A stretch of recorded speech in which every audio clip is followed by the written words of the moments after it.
Abyssal Murmurs. Hello, everyone.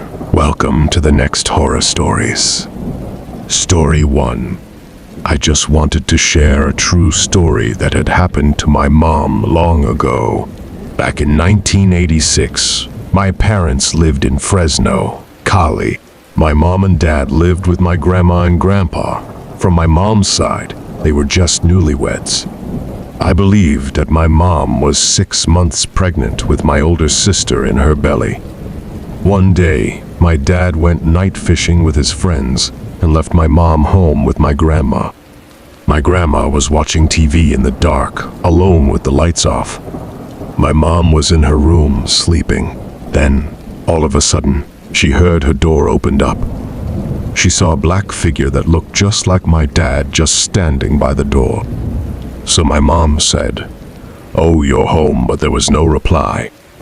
So my mom stuck out her hand and tried to reach out to him. Then suddenly, the black figure bit my mom's finger and disappeared. My mom was so scared that she couldn't even scream. She turned on the lights and saw nothing there, but saliva all over her finger with teeth marks.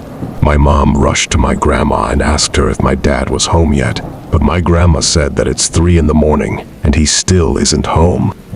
My mom got so scared she slept in the living room until my dad came home later that day and told everything that happened to her that night.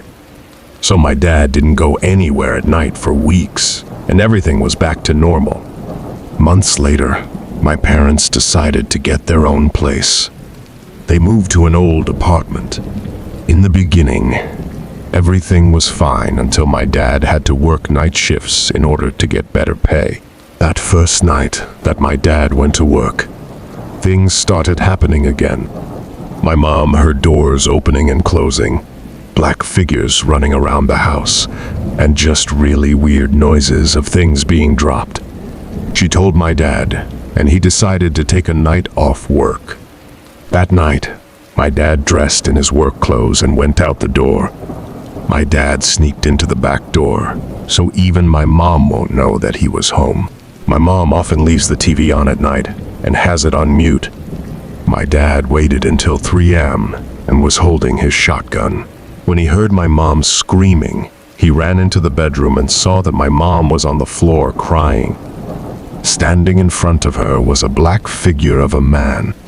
My dad shot the figure with his shotgun 3 times before it disappeared.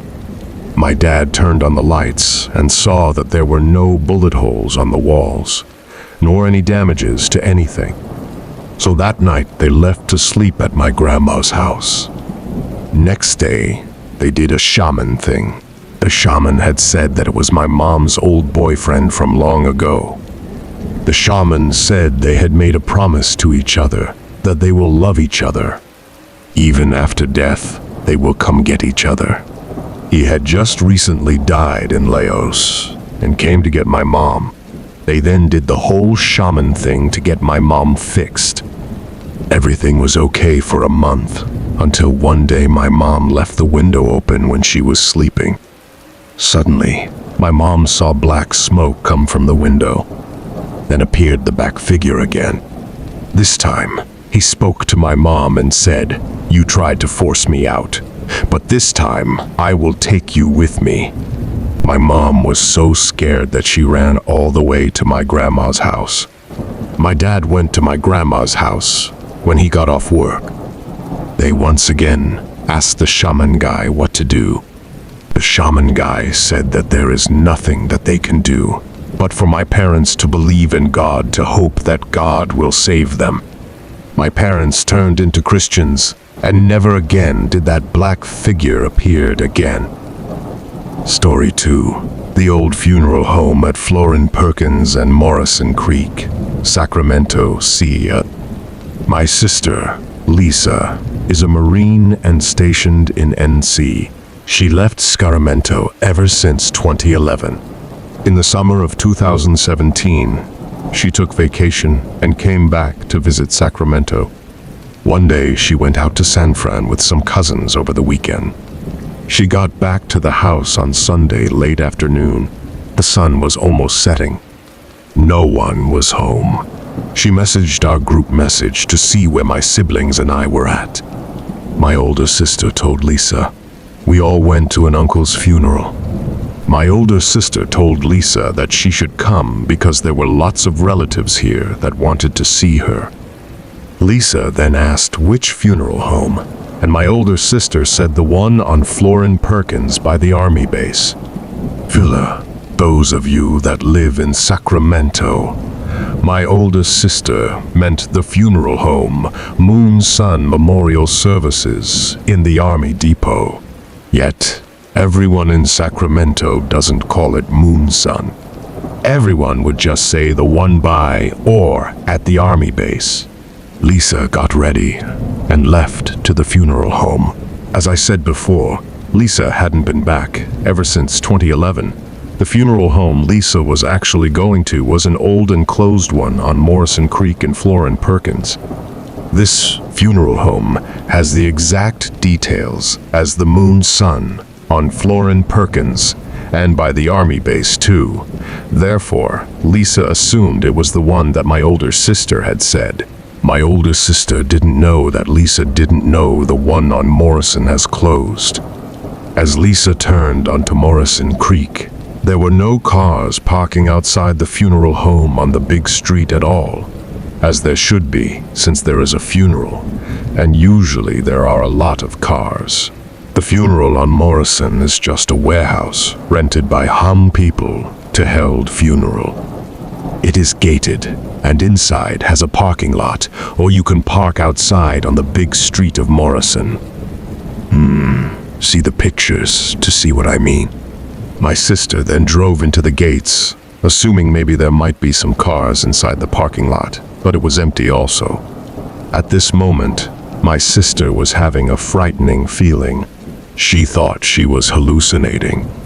She thought that it had got to be this one, but wondered why no one was there, because this one was there, one on Florin Perkins. She U-turned out of the parking lot, but before she was going to exit the gates onto the big street, she looked in her review mirror. She then saw a man in a green shirt, khaki vest, and khaki pants, like he was going fishing, walking across the parking lot.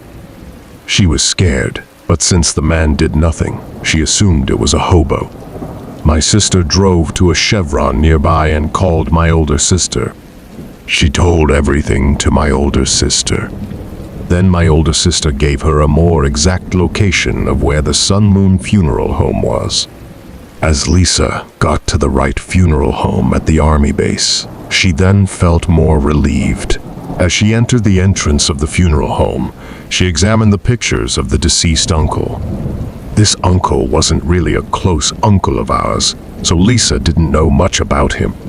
As Lisa looked at one of the photos, the uncle appeared to be wearing the exact same clothes as the man Lisa saw earlier at the closed/old funeral home on Morrison Creek. At this moment, she was really shook. She stayed for a bit and met everyone, then left home early because she was scared. The next day, she told everything to my dad. My dad did a small ritual, calling her spirit, and tied a string onto her wrist. After the funeral had passed, and they buried my uncle, my dad had a dream of my uncle coming to say sorry, and that he did not meant to harm or scared Lisa. Lisa just happened to be on his way traveling to where he needed to be. Wrong place. Wrong time. This brings me to my next story. I don't know if the old G's ever told y'all never to sleep outside in the car late at night during a funeral because of superstitious activity. But yes, this is what happened to one of my uncles at the old funeral on Morrison Creek. The funeral home on Morrison Creek is set on a big plot of land. You can see all the way out to the train tracks. Behind the funeral home is a dead and groveled land where people also parked too. My uncle had a Tundra parked out there during a funeral one weekend. It was late at night, and my uncle was staying overnight, so he decided to take a nap in his car. My uncle slept on the driver's side. He was at the stage, where he was entering his sleep but not fully asleep yet. He then heard small steps of gravel around his truck. He assumed it was just little kids running and playing, so he didn't care much. As he tried to sleep again, there was a tap on the window of the side he was sleeping. He got up, and there was no one. He thought to himself, okay, if it was a person would be standing outside as if he or she were trying to get your attention. But the fact that there was no one standing there, he assumed it might be something not human. He quickly got out and decided to just stay in the funeral home with the rest of the relatives. Please don't go to that old warehouse on Morrison and Florin Perkins. I think it may be haunted due to its previous use as a Hmong funeral home. Story 3. Hmong Ghost Tales. Back in Thailand, there was a town containing about 10-15 families, and all the families had a lot of children. All the kids knew each other and shared a close bond. They would play every day from sunrise to sunset while their parents farm.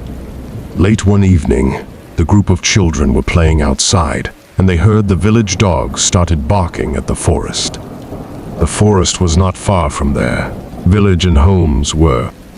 All of the kids were frightened and went home. As for the dogs, they barked throughout the night. The next day, the kids came out to play again, as if nothing happened the night before. They played until evening came again. The dogs started to bark hysterically again. Some of the kids needed to go home early evening for supper, but the other kids decided that they wanted to play longer, so that group of kids, ranging from the ages of 6-12, planned to meet outside the village to play hide and seek.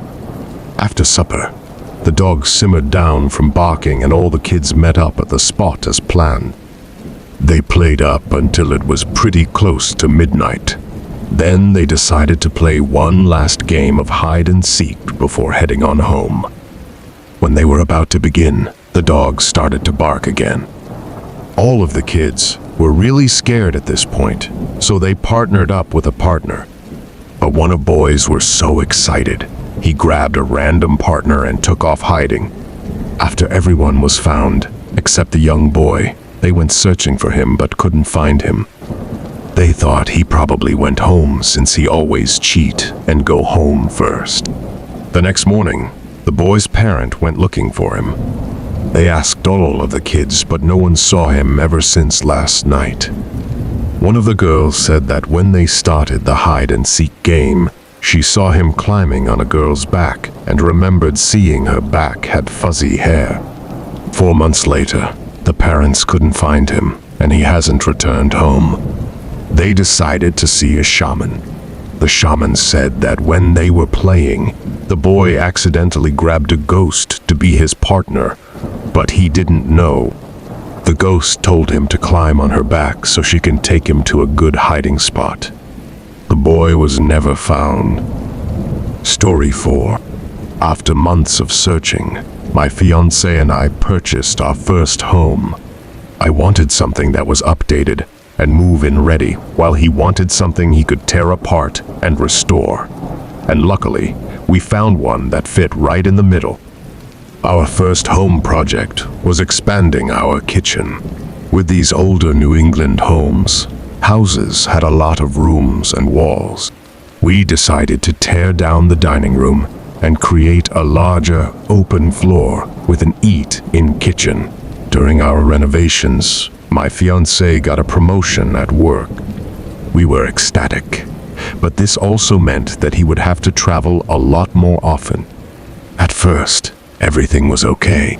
Friends and family would visit sometimes when the fiancé was out of town. But one night, my sister-in-law said she felt really uneasy in the guest room. She said that she felt like someone was watching her at night and swore she saw the hallway light turn on and off often. At first, she thought it was me, but I assured her that I hadn't gone into the hallway at all. I told my fiancé about this, and he brushed it off. He said I must have been getting up to use the restroom and just forgot. For peace of mind, I agreed. A few weeks later, While he was on another business trip, I was doing some work in the garden and noticed the hallway light flicker. I thought it may have been a friend who came over and was looking for me since the door was unlocked. They probably didn't know I was outside. I went in and called out to see if anyone was inside. When I didn't get an answer, I checked the street to see if there were any cars out that I recognized. When I didn't see any, I grew worried and called my fiancé right away. He said it may be a bad switch or something since we were doing renovations. I was still uneasy, but agreed. That night, I fell asleep in the living room while watching television. I was woken up by a loud thud from the upstairs bathroom. I went to check and found the shampoo and conditioner bottles on the shower floor. I thought to myself, maybe I put them too close to the edge and they just slipped off. This didn't make me feel much better though.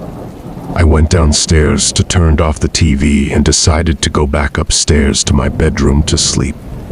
While I was changing into pajamas, I heard the TV turn on with the volume all the way up. The sudden noise scared the life out of me, but eventually I gathered the courage to go unplug the TV.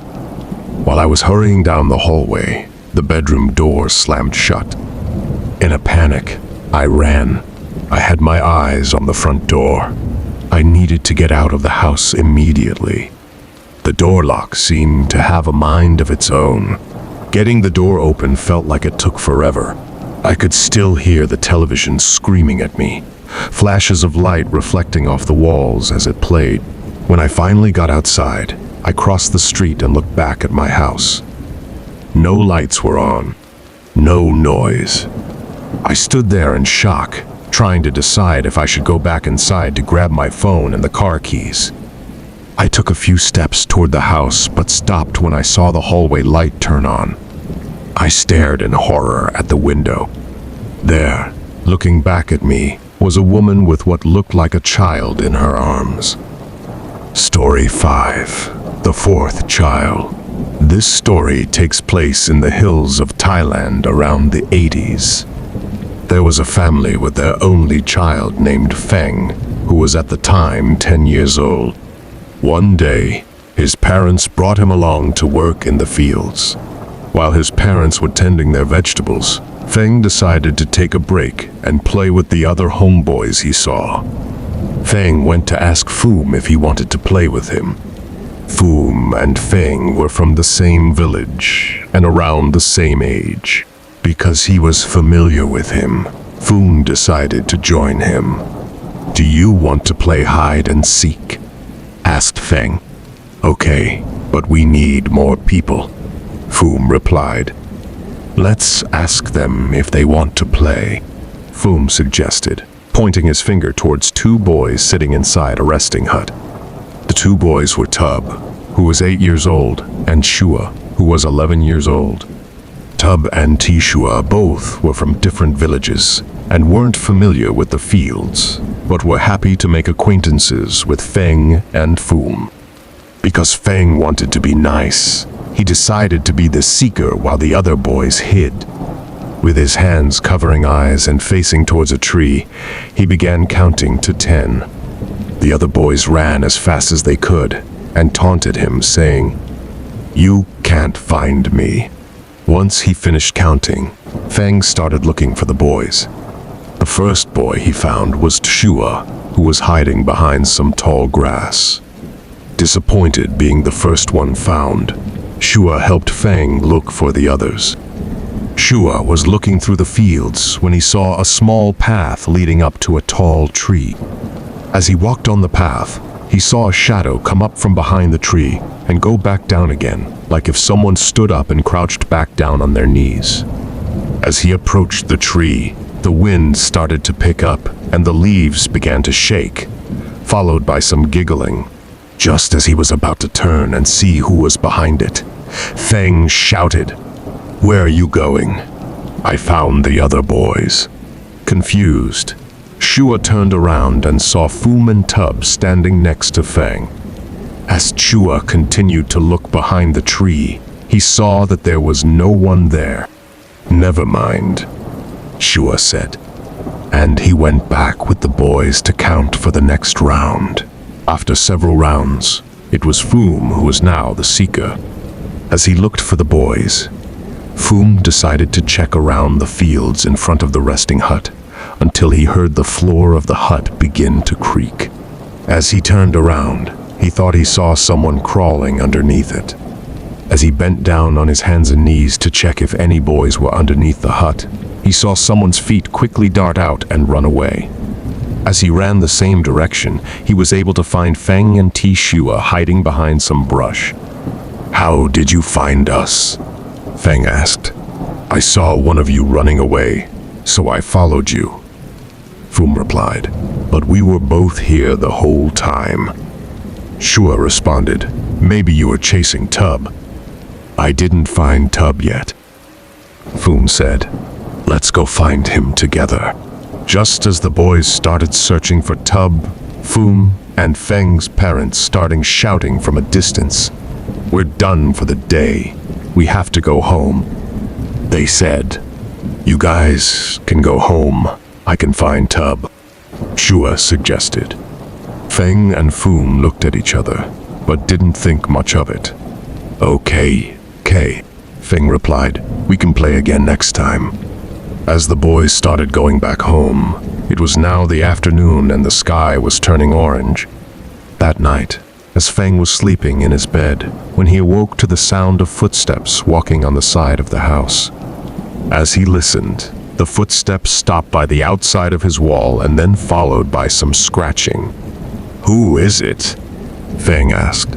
There was no answer. Thinking it may have been a small rodent or animal, Feng went back to sleep. Moments later, he awoke to the same noise again.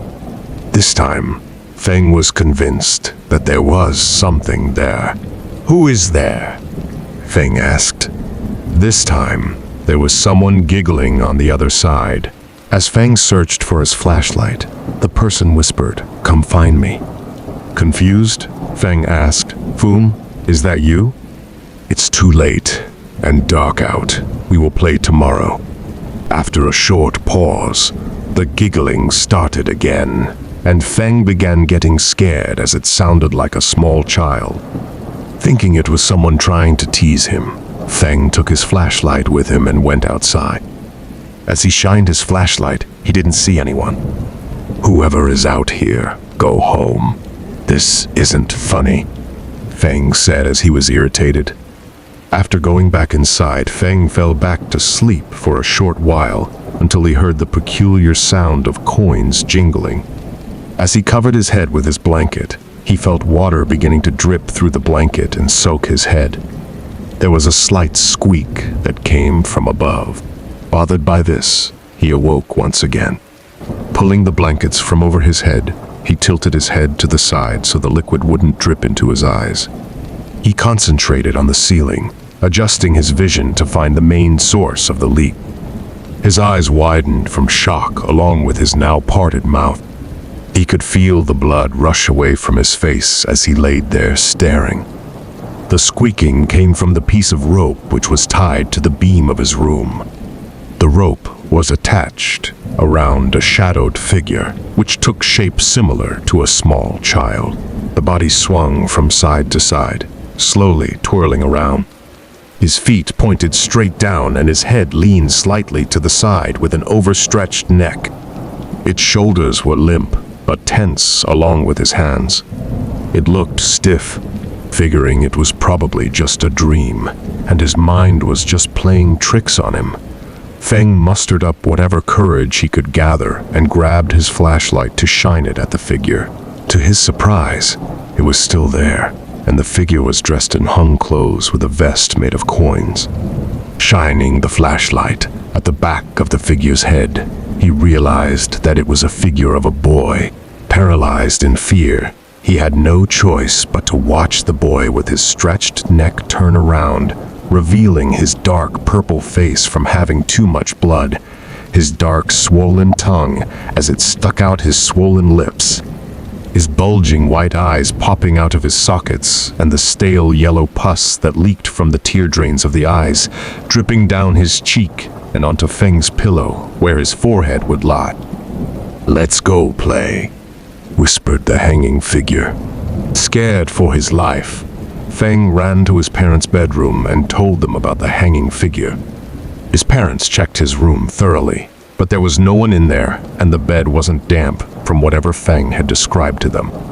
However, being shaman and worried for his son, his father performed a ritual that night, hoping to get rid of whatever was tormenting Feng. The day after his experience, Feng went to visit Foom and told him about what he saw.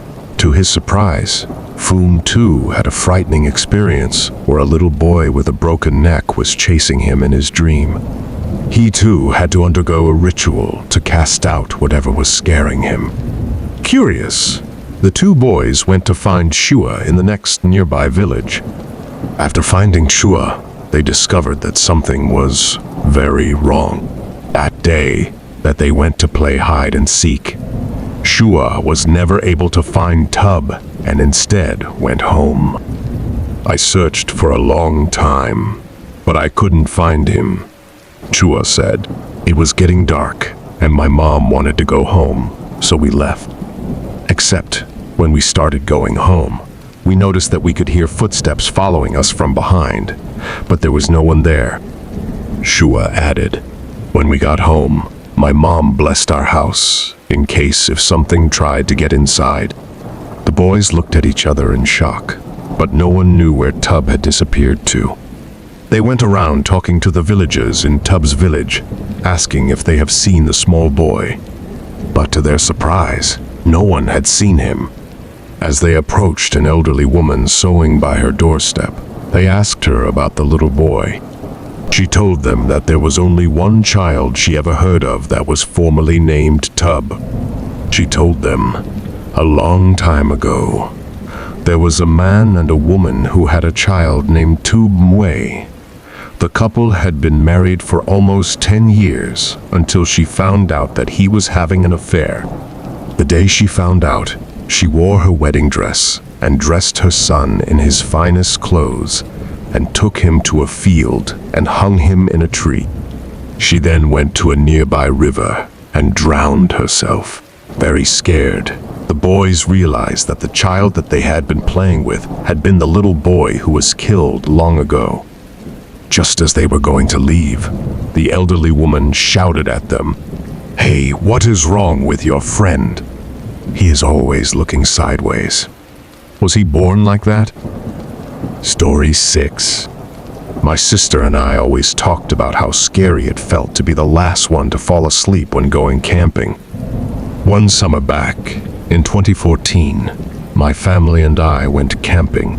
There wasn't really a nice hiking trail, so my sister and I decided we'd just walk down this long road. I remember coming across this cabin, which felt really weird. I stared at it for a while until I heard my sister call out to me to hurry up. Later, when it was started to get dark, we all put campfires and sat around it making s'mores and playing cards. There were a total of 5 families of us all together. When it was getting dark, everyone was getting in their tents, and there were only few of us still playing cards outside. My auntie, my other aunties, and I, we stayed up pretty late playing cards. When we decided to go to sleep, everyone else was sleeping already. I crawled into my tent, where my husband and my daughter were already deep asleep. Just when I made myself comfortable next to my husband and barely closed my eyes, I heard a woman with a crying, moaning voice. It sounded like it came from right outside my tent. I was so scared, but I didn't think much of it. I just tried to brush it off and go back to sleep. After a few minutes, the crying came back. Only this time, it sounded like it was far away. It went on like that for 4 minutes or so. I got up to look, and there it was. A long-haired girl, I say, maybe 5 feet tall, wearing a dirty white gown, walking slowly around my mother-in-law's tent.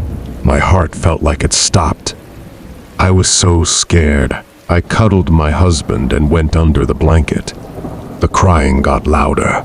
I knew it was outside my tent, but I ignored it. She would walk around my tent, and her crying was about 4 to 5 seconds apart.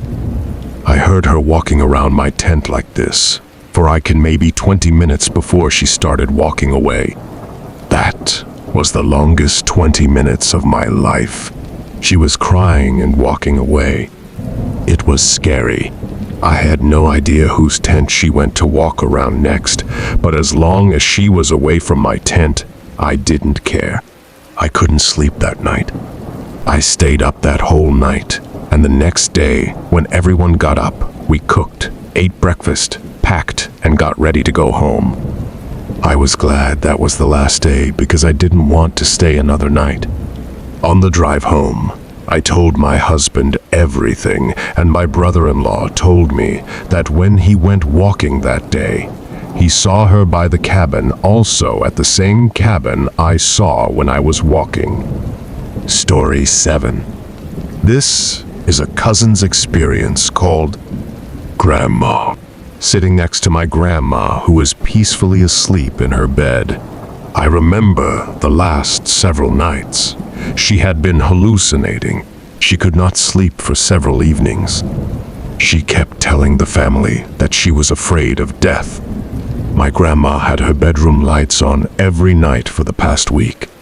She kept saying there's people who's waiting for her. I remembered my grandma being very paranoid.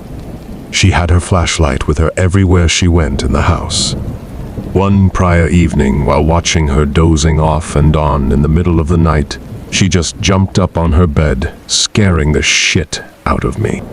For some odd reason, her cozy, warm room just became cold. My grandma pointed at the footboard of the bed, being terrified, said, "Thereheis, thereheis, help me." Me being scared, I yelled, "Grandma, where?" I frantically looking everywhere with the blankets half covering my face. My grandma just kept pointing at the footboard where her eyes focused. My arms filled with goosebumps and all my hair raised up. I looked everywhere and still did not see a darn thing. I had to be brave. I told my grandma that she was just dreaming. My grandma yelled, "HESONTEADHESCOMING," while she kicked violently under the blanket, as if she was kicking at some body or something. I was so scared I covered my face, shaking to myself. And then it hit me. I had to help my grandma overcome this fear. I slowly peeked behind the blankets and did not see anything. I got up from the rocking chair and hugged onto my grandma. I said, "Don't be scared, Grandma. I'm here. I won't let them take you away." My grandma, crying in my arms like a little child who was in need of their mother. I held onto my petite grandma, feeling helplessly. She hiding her face in my arms, sobbing away. After a few minutes, my grandma looked up at me, her face full of fear, eyes filled with tears, and breathless, she said, "Do you believe me? Or am I just a crazy grandma to you?" I didn't know how to answer. I didn't want her to be disappointed. I just told her everything will be fine. Later on that day, I asked my grandma what she had seen. She said, for the last few nights, there's been a white guy. He is tall, wearing a black suit. He has short gray hair, a long face with a scarf wrapped around his mouth. Half of his face under his scarf is torn off. He called himself Francis. At first, he only appeared in the dark or hid in the shadows watching her. But for the last few days, he didn't care anymore and would come out during all hours of light. My grandma said he claims to be the guide to help her go to the next life. My grandma explained every time before he appeared and afterwards, she would smell a strong odor of sweet, flowery scent. She is afraid and was not ready to go. I was just surprised at what my grandma had just told me. Me think to myself, Francis, how the hell did she come up with a name like Francis? She could barely speak English. I just shrugged it off, thinking it may have been a name she got from watching television. But back to that evening, as I watched her sleeping like a baby for the first time in weeks, my heart was put at ease. I remembered thinking to myself, hopefully Grandma is back to normal now, and we could get some sleep in. As I slowly rock myself in this rocking chair, I feel asleep. It felt like I had just closed my eyes when someone touched me. I woke up to see my grandma walking around in the room.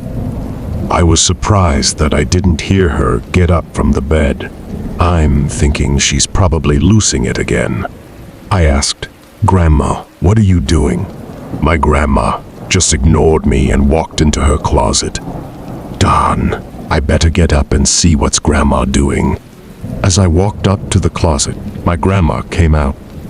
In her arms, she had a black garbage bag with strings tied around. My grandma came up to me and said, "This is for you. It was made by Mother, and now it's yours." As my grandma handed me the package, a knock came from the door. I looked towards the door and my grandma said, "Come in, I'm ready." I asked Grandma, "Ready for what?" I looked at the door and see a Caucasian man in black suit at the doorway.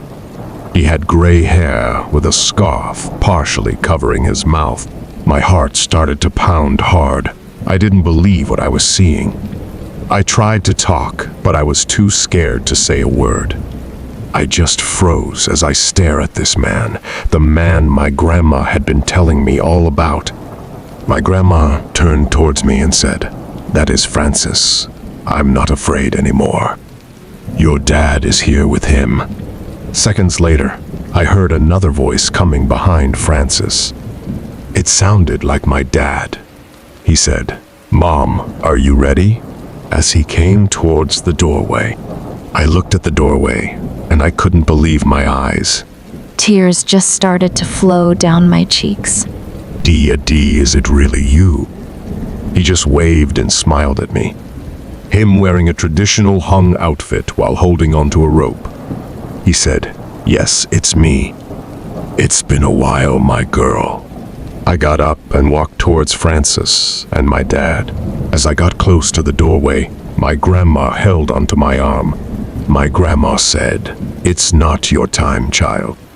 My dad, looking at me, also said, "I'm sorry, but you can't come with us. Your grandma will be all right."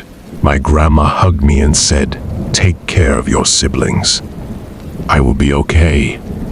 I just kept crying, unknown if this is a dream or if it was real. I just missed my dad so much. I just wanted one hug. My dad said, "Mom, hurry. Dad is at the garden waiting for us. I brought Dad's ox so you can ride him back." I just watched in tears as my grandma walked out the room. I saw Francis close the door behind. I sat back on the rocking chair and just cried to myself. I felt a touch to my shoulder. I looked up to see my mom. My mom said, "Wake up, what's wrong?" I look up to be relieved that it was a dream. I turned to see my grandma still sleeping in her bed next to me. My mom then said, "Why does Grandma's room smell so flowery?" I was just in shock. I couldn't answer my mom. My mom went to my grandma. She said, "Grandma, are you okay?" I watched my mom as she started crying. My mom called out for my stepdad to come in the room. My mom turned towards me and said, "Grandma had left us." My mom hugging onto my grandma. I was in disbelief. As I got up, a black bag with strings tied around it dropped to the ground from my lap. I didn't know what to say or believe. I just cried quietly to myself, knowing that my grandma is with my dad and grandpa in a better place. Story 8. Once in a while, I get these weird, scary dreams. Not sure what it means, but here's one that freaked me out. I translated to English because I don't know how to spell in Hmong. So whatever quotes you see me use, try and say it in Hmong Lo. After having my daughter in December 2020, I spent the week at my fiancé's house. It was just my daughter and I while he went to work. The day was normal. We ate and slept. Not much you can do right after having a baby. My fiancé came home and we did our usual routine. Cook and clean. You know, the boring stuff. Well, that night, I decided to have my newborn baby sleep in her crib, which was only 2 feet from where I'm sleeping. Don't worry, nothing happened to my baby. So, in my dream, I was at work. I work for a day program for adults with disabilities. After work, I would usually drop my clients off, and sometimes I'm the last one back. I dropped off the keys off inside and went home. Well, in my dream, I dropped off some clients, came back to my site, and was like, these MF parked in all the spots closest to the door. So it meant I had to park way down the parking lot. As I parked and started walking up to the door of my building, I also noticed how dark it was. The only things I saw was a row of vans to my right and a row of van to my left. The only light I saw was a random light pole in front of this huge tree. It was a few feet away from the front door, and a picnic table next to it. Which it was strange because, in real life, my job looked nothing like that. As I got closer to the door and past the big tree, in the corner of my eyes, I saw 2 shadows that had just morphed into 2 black cats. In my head, I said, FML, I'm just going to pretend I didn't see them. As I got closer to the door, I heard in Hmong, she already saw us. We might as well show her and go mess with her. As soon as I heard that, I turned around and said F. I ran to the picnic table. I was not about to punch in codes for the door because they would have gotten me. It was 2 homegirls in the funeral Hmong clothes. One was about 15 and the other was maybe 8-10 years old. They were laughing and giggling like it was a damn game. They chased me all around the picnic table. As I was running for my damn life, I said, F this. I'm taking them down with me. I said in Hmong, if you come closer, my mom will kill you too. Go back to where you came from. Have you have no shame? Spit, spit, spit. At this point, I was screaming and yelling at them. So I was like, okay, next best thing. In the name of Jesus, I send you 2 back to where you came from. Yup, just like in the movies. I'm not even a church person. I just watched a lot of movies. I'm yelling and cussing them out. Both of the girls started to grab their shirts in pain and begged me to stop. Then they started laughing at me. They literally started laughing and giggling at me and said, we're just kidding. It's not doing anything to us. I had my damn hopes up. I gave up they were going to get me, so I jumped across the picnic table so fast and sprinted towards them. I grabbed the older girl by the hair and kicked the little one. I was messing these 2 up. They're crying and screaming, and I am not stopping. I woke up, and I was so pissed. I grabbed my baby, because ain't no ghost is going to come back and mess with me and my baby. Morale of the story is sometimes when it all fails you just gotta dog walk these ghosts. Story 9. When I was younger, my father shared a story with me about his encounter in Laos before the war started. He was about 7 years old at the time. My grandfather, my father, and his younger brother, who was only 4, went to the farm to harvest rice before the new year. The farm was across a small creek from a dark bamboo forest that always made my father feel uneasy. He had the constant sensation of being watched from the other side of the creek. Whenever my father looked across the creek, My grandfather would scold him to stay focused on the work, but my father's sense of unease persisted. As the sun began to set, my grandfather decided to stay at the farm for one more night. He instructed my father to start a fire for the night, but my father, scared, cried and begged his grandfather to leave. Despite his fear, my grandfather insisted on staying just one more night. As night fell, the usual sounds of birds and wind ceased, plunging the area into an eerie silence. My grandfather, who was a shaman, felt a chill down his spine, sensing that something was watching them. My younger uncle began to cry in fear, clinging tightly to my father. Though my grandfather didn't want to frighten the children, he knew something was wrong. He quietly prayed and lit incense to the ancestors and land spirits, asking for protection. Later that night, my father woke up to find frogs jumping on their feet. He saw my grandfather looking alarmed and frightened. My grandfather told my father to pack quickly and not to speak. He then woke up my uncle and carried him on his back. Without flashlights, they hurriedly packed and left the garden in the dark.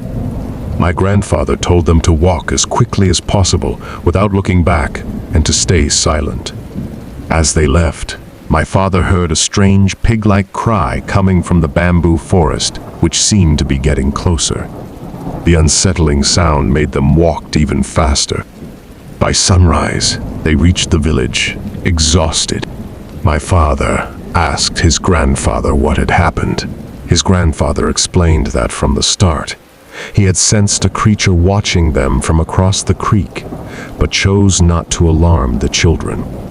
As night fell, he had chanted prayers for protection, unaware that the frogs jumping on my father's feet were actually a way for the creature to count how many people were present. My grandfather had also received a warning in a dream from the land's protector to flee, as the ancestors could not hold the creature back. The next day, my grandfather and some great uncles returned to the farm with a few village dogs. The dogs reacted fearfully, barking at the creek. They had discovered human footprints leading from the creek to the hut and back. Black fur was found around the hut. Concerned about the unknown creature, my great-uncles decided it was best to avoid the garden from then on. Story 10, Marry or Blonde. When I was younger, like 8-9 years old, I liked playing by myself a lot because I was the baby girl. My mom and sisters would tell me to not play by myself, and they'll sometimes call me stupid. One day, my sisters and I got into a fight, so my mom separated us to separate rooms. Since I was already used to playing by myself, I played by myself with my naked doll. My siblings called her Chucky, sad, I know, but her name was Mary. As I was combing Mary's hair, I talked to her as if she was a real friend. I can't remember what I said, but I'm sure I was venting at the doll about my older sisters. My second eldest sister came into the room I was in, and she screamed loudly. I startled and threw my doll on the floor and ran out the room, crying to my mom.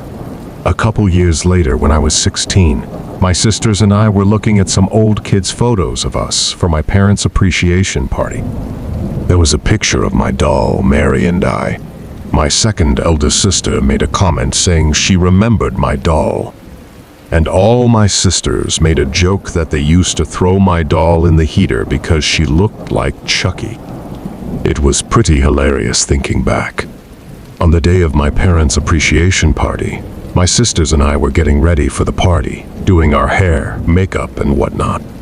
My sisters were helping each other out while I did my own hair and makeup. Growing up, I've always been independent. I like doing things on my own. My second eldest sister, we were a lot closer, commented something like, "When we were younger, you used to play by yourself, and now we're big, you still like to do things on your own." I'm just like, whatever. Then she said, "Remember that one time when we got into a fight and Mom separated us?" Me. Which one? Sister. The one time I screamed. Me? Yes. Why'd you scream? You were so mean. Sister. What the? Why did you scream then? Me. Because you screamed and scared me off. Sister. So you didn't see what I saw? Me. No. What did you see? Sister. Never mind then. I thought you saw it. Me. No. What did you see? Sister. Nothing. We argued for a long time about what she saw. She didn't want to tell me because she thought I'd be too scared, so I just stopped and dropped the conversation. A few months later, my second eldest sister got married. On the day of her wedding, the home way, dealing with the marriage cost, we were both in my bedroom talking about everything. I finally asked her, "One thing I want to know before she leaves is what did she saw that day we had that fight as little girls?" She said if she tell me now, I'll be too scared. I told her, I'm pretty sure it wasn't that scary.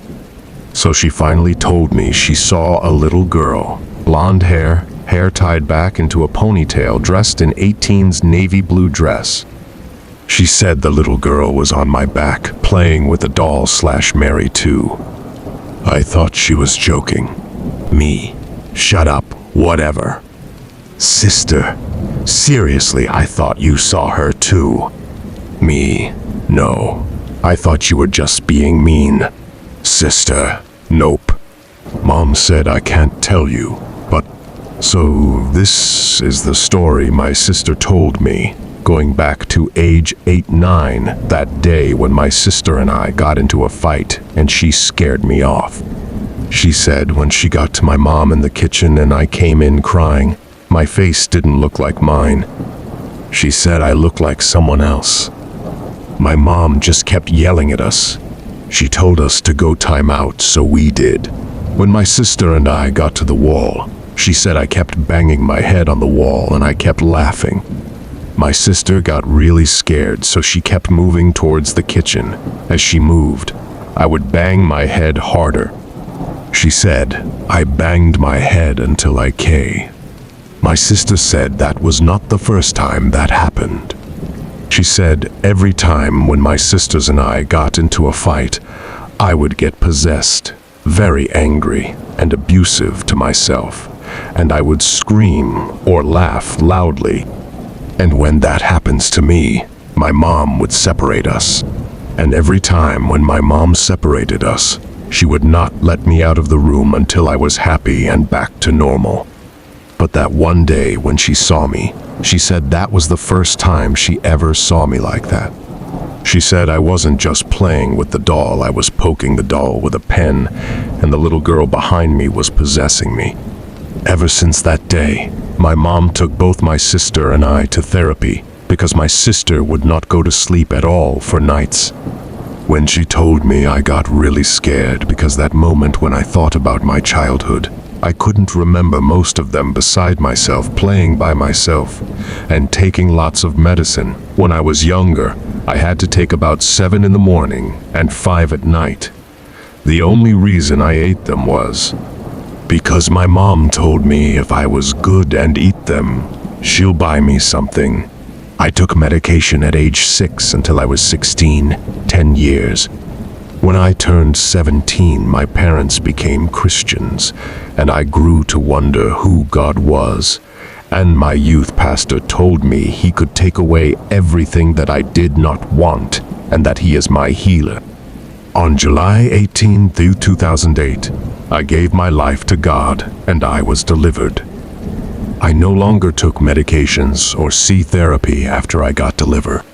But I now see the other side of the world, spirits, demons, and angels. Story 11. February 22, 1993 at 2:01 p.m. I gave birth to a beautiful baby girl. I had morning sickness the entire pregnancy. I gained only 11 pounds, which put me in the high-risk category. Needless to say, her birth didn't go as planned. I was induced into labor at 36 weeks because she had stopped growing. Thankfully, after 4 hours of labor, I delivered a surprisingly healthy baby. 3 hours after delivery, I started hemorrhaging severely. My blood pressure dropped dangerously low. My husband and I were told if the bleeding didn't stop within the next few hours, I would have to have surgery. My nurse, Wendy, began giving me shots of pitokin every 30 minutes. After 2 shots, nothing had changed. I couldn't focus. Everything was surreal. I guess because of my low blood pressure. I remember thinking I was going to die, but I was very calm. Wendy came in to let me know her shift would be over soon, but someone else would come in to give me shots. Wendy was the attending delivery nurse for 3 of my children. She promised to come check in on me the next morning. It was 6 o'clock in the evening when she came to my room. Her name tag read Maria. I don't remember seeing a last name on her tag. She was a short lady, about 5 feet. She had short brown hair with gray streaks and beautiful blue eyes. She had a soft, comforting voice, unlike anything I've ever heard before or since. I rolled over to my side, thinking she was there to give me my next shot. She said, "Oh, honey, I'm not giving you a shot. You don't need another one. You're going to be just fine." She stood next to my bed, smiling and rubbing my legs for a few minutes. I looked toward my husband, intending on asking him if he heard what she had said. He was laying in a chair, sound to sleep. I looked at the clock. It read 6:05. She smiled at me, patted my leg, turned towards the door. Then she was gone. I didn't see her walk out the door. She just sort of vanished. I thought I might have fallen to sleep before she left the room and then woke up shortly afterwards. But I looked at the clock. It read 6:06. I again looked over at my husband in hopes he would acknowledge she had really been in the room, but he was still sleeping. I tried to wake him by calling his name. He didn't hear me. I picked up a thermometer from the bedside table and threw it at him. It landed on his chest. He didn't wake up. At that moment, a nurse, Sheila, walked into the room carrying the familiar needle with her.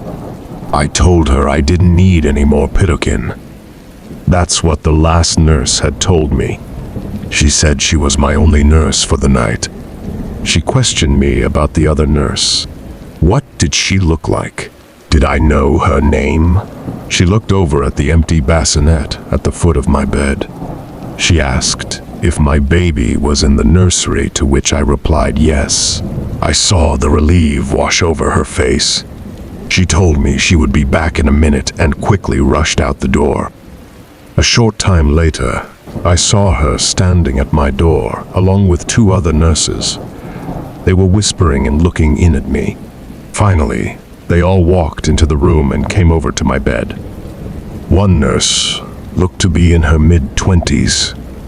I cannot for the life of me remember her name. The other was surely in her 50s. Her name was Sarah. They started to fire questions at me so rapidly it frightened me. All I could think was the lady was probably trying to kidnap my little girl. The noise of me demanding to see our baby woke my husband up. To this day, he swears he doesn't remember falling to sleep. He says he remembers sitting down in the chair, wondering why the room was suddenly freezing. The next thing he remembers, there were nurses in the room. I was demanding very loudly to see our baby, and he was holding a thermometer. They assured me my baby was in the nursery. Nurse Sarah told the younger nurse to bring E to me. As we waited, Nurse Sarah took my blood pressure. She turned to Nurse Sheila and told her to put away the syringe and call my doctor. I wouldn't be needing that shot. She then pulled a chair next to my bed and sat down. The young nurse walked in carrying my baby. She placed her in my arms and walked out of the room. Nurse Sarah pulled up a chair and sat down next to my bed. She sat there, smiling as I looked over. She asked if he was my first baby. When I replied fourth, she asked about my older children. Just as I was sure she was about to tell me something important, my doctor came in. When my doctor came in, he started in with his own questions, but mostly they were directed at Nurse Sarah. When Nurse Sarah explained it to him, he smiled and said, "Okay then." He checked me over, told me he was simply amazed at my recovery. He said even the color had come back into my face. He stood there, staring at me for a minute or so. Then suddenly he asked if I was hungry, to which I replied, starving. He told me he would order a pizza on his way out. After he left, Nurse Sarah said, "I've never talked to anyone who Maria has visited." She looked closely at my face as if she was trying to decide whether she should keep talking or not. I silently stared back at her because I knew. I don't know how or why I knew, but I knew. Her story was that Maria had been a nurse on the maternity floor years ago. "Nurse," Sarah said. "The story I've heard is that Maria got called into work one stormy night. She never made it here. The rumors are that she sometimes visits the new moms. All the descriptions of her are the same." Nurse Sarah silently looked down at the floor. I remember thinking she was saying a prayer. Then she shook her head and said, "Who am I to question these things?" I wanted to question her to find out more, but I could tell she had said all she was going to. She rose from the chair, patted my leg, winked and said, "They say she only visits special people." The next day, to everyone's surprise, I was released from the hospital in excellent health. As my husband and I walked down the corridor with our baby daughter, we could feel everyone's eyes on us. Some were whispering, others were just staring.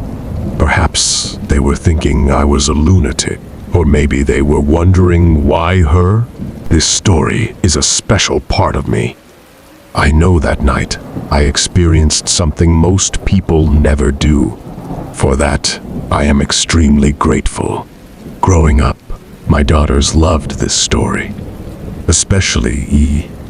When other kids would say things such as, "I weighed 10 lbs at birth," he would proudly say, "I almost killed my mom." Story 12. Things aren't always what they seem to be. We used to live in these old apartments in Frogtown, STPMN. It was in this very ghetto area, and there were many Hmong people who live in these apartment complexes. We were poor, so we stayed in an one-bedroom. There were 5 kids and my parents. After moving in, I met many relatives of ours who also lived in the apartment complex. These relatives of ours would tell us that the apartments are haunted, and there are always ghosts/spirits wandering around at night. Of course, the ghost stories scared me. I was probably 7, 8 at the time. All us kids all slept on a king bed. It was set high, and my parents just slept on a mattress on the floor.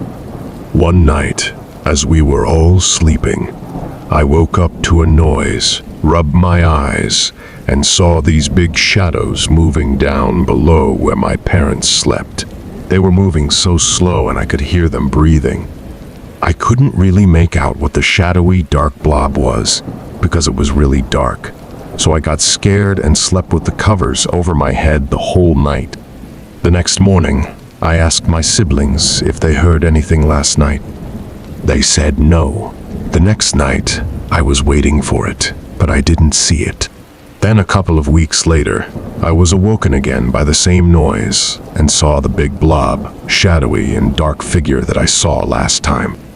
I couldn't make out to what it was and was too scared to go to it, so I just watched this shadow for a bit and fell asleep.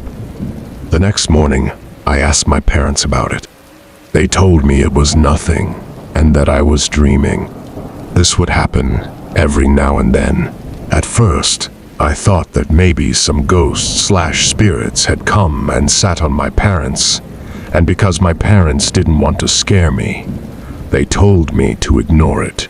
After about a couple of years or so later, my brother was born and I didn't see the scary shadows anymore. When I was a bit older, I realized that those scary shadows that I used to see at night were just my parents.